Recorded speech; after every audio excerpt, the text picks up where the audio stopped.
Kaizer Chiefs lost against Cape Town City, and here are the 7 things that I think stood out for me the most. Hello and welcome to Coast Nation Fan TV. I am Pelo, I am your host, and this is where fans meet and talk about Kaizer Chiefs, Amakusi Football Club. Let's start with 2 people who have been blamed for no reason. First up, I always say Brendan Peterson over Kune, but Peterson was not available due to injury. Kune played. He did nothing wrong. I don't know why he's being blamed, but he did nothing wrong. So hands off Kune for 1. Number 2, hands off Edmilson Dove. Dove has had 2 games since he came back from his injury. He played against Sundowns in the second half, absolutely brilliant. Played against Kune, even scored a goal, absolutely brilliant. And now he plays against Cape Town City, and now the game is not that great. All of a sudden, he's no longer Chiefs material. We are yo-yos, we are yo-yos, we are yo-yos. We just go up and down and we change on players. Dove played well all this other time and we're good with that. But I feel like our supporters don't understand that a football player can have a bad game. It's okay, it happens to even the best of them all. But the goal that has been blamed for, as if he's the only one who made a mistake, it's actually copy and paste of how Sundowns scored against Chiefs. Cape Town City has the ball on the right, on their left, and then Gonzalez is being marked by Saile.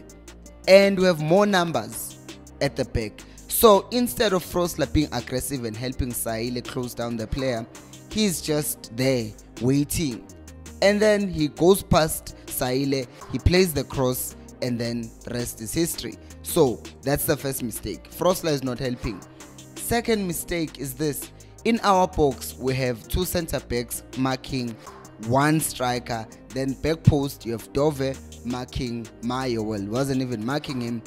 But you look at the goal that we considered against Sundowns. It was the same thing. Allende had the ball, or Ribeiro had the ball, and Frosler was marking Ribeiro, and Martlo was not helping him close him down. He chips the ball to the far post, and then guess who's there? Shalulile. It's copy and paste, which comes down to this. Teams have identified our weaknesses and they keep on using them. You must remember, Cape Town City also scored the same goal last season. And who was blamed? It was Siyabonga Ngezani. This time around, who was blamed? It's Dove. So these things are happening over and over again. Same goals against Chiefs. Who's supposed to see those things and address them? It's the coach.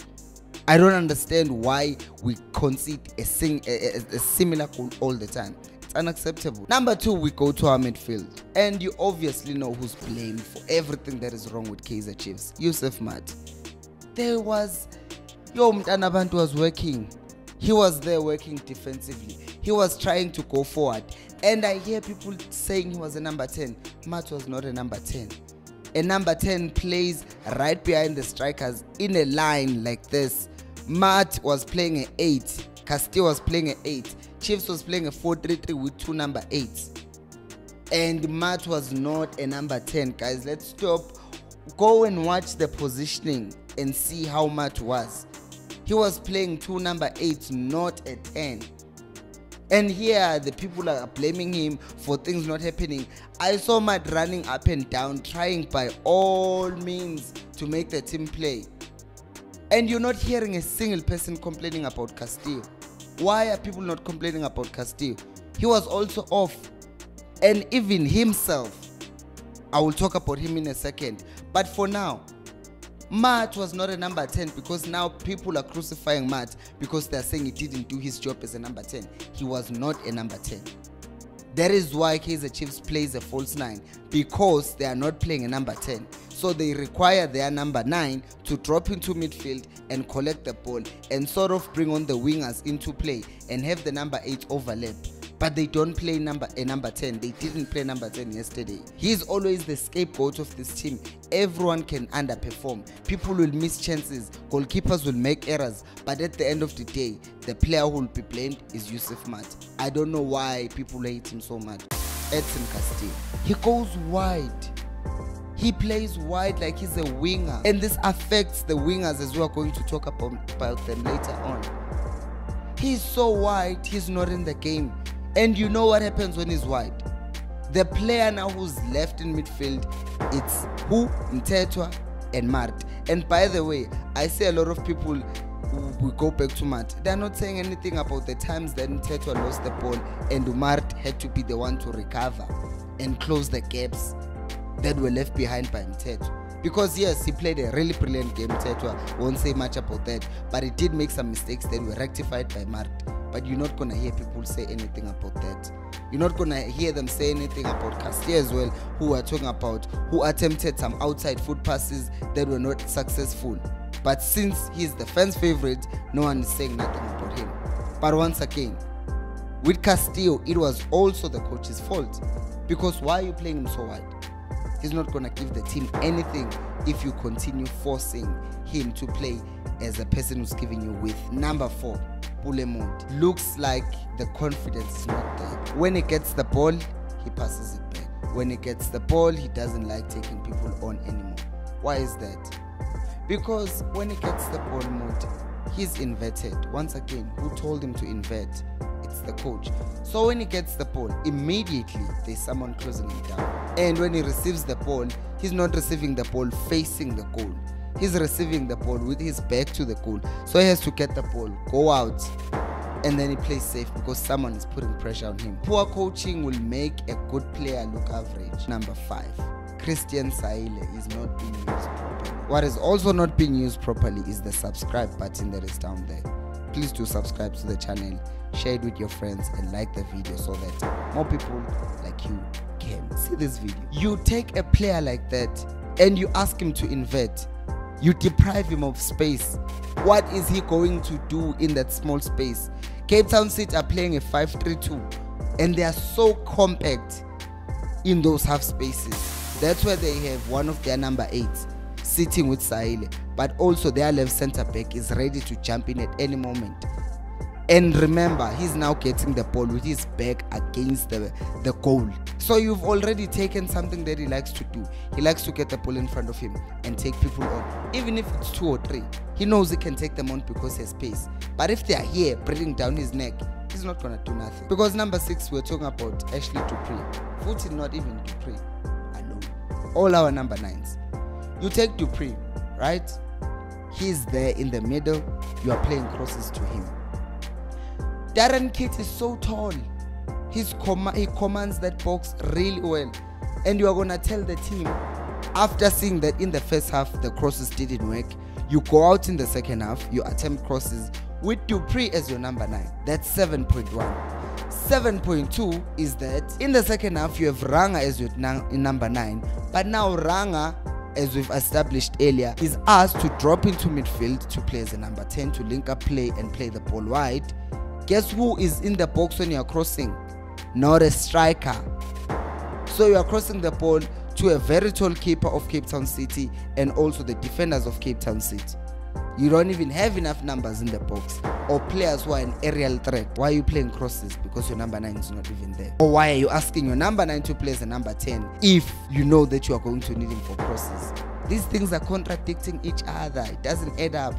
It's either you keep your number 9 in the box and play those crosses, or you don't play those crosses, play the ball on the floor. Number 7, the fact that he fails to make subs to save his life. He can't read the game. He cannot read the game number. So we are losing against Cape Town City, right? First 2 subs you make, you take out Saile and you take up Mode. Okay, fine. Take out Mode. But you're bringing in Kick and Dolly. No, hear me out. I'm not complaining that Dolly was brought on. I'm complaining that he was brought on as a winger. He was brought on as a winger. Did you see Dolly? He looks like he gained weight. He's been injured. So if you ask him to play wide, you are requiring him to run. Where is he gonna run? Did you see him? We need a creative player there in midfield.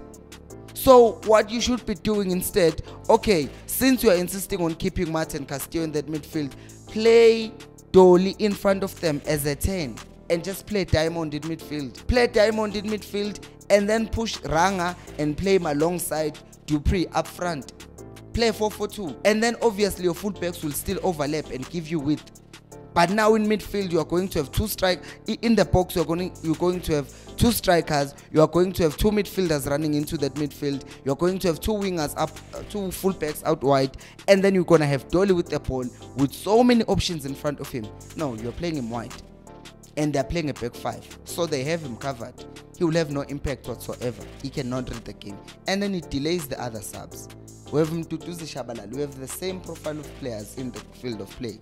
Take out Castillo, take out Mart. They are not giving you anything at that point because they are tired. The reason why Castillo is tired is because he's running in and out, like, because he's supposed to be an 8, but you're asking him to go wide. He's running in and out. And then Mart, people are saying he's running like a headless chicken. He has to close the space that Castillo leaves. I was looking at him, that guy who I found the game, but I feel bad for him because I saw when Dove overlaps, Mart looks around, he closes that space. When Frosler overlaps, Mart goes, he closes that space. When Teto lost the ball at times, then you see Mart, he looks and he goes, he closes that space. He's doing all of these things for everyone, and people are saying he's running around like a headless chicken. It's the same thing that Jordan Henderson was doing for Trent, for Robertson at Liverpool. And they won Champions League, they won the Premier League. But people won't see that because all they want is just creativity. He's now tired. Take him out. On the bench, who do you have? Mtu Shabalala. No, you're not going to play him. I'm disappointed in Ntseki. And I've been thinking I'm going to see these changes happen over time, but it doesn't seem like it's happening. 24 days before the next game, Chiefs have a decision to make. What did you think of the game? Let me know down in the comment section below. Thank you so much for watching, and until next time, remember, equals and pelumo.